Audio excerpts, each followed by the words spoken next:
There were small fish and large fish, and there were freshwater and saltwater fish.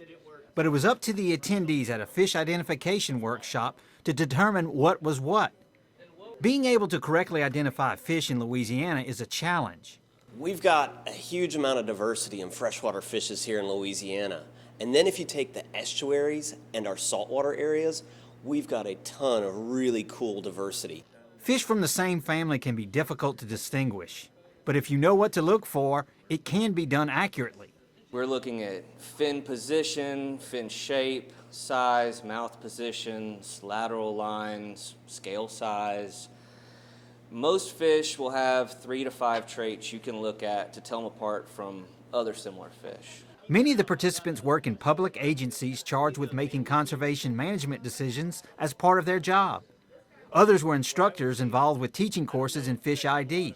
So as much as I love, teaching other people about what makes these fish, it's also really useful for me as an instructor just to have a refresher every year.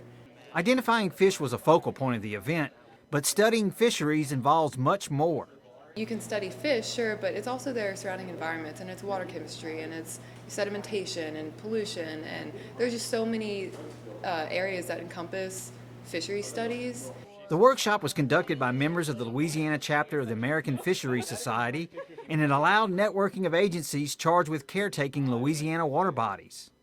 With the LSU Ag Center, this is Craig Gautreaux reporting.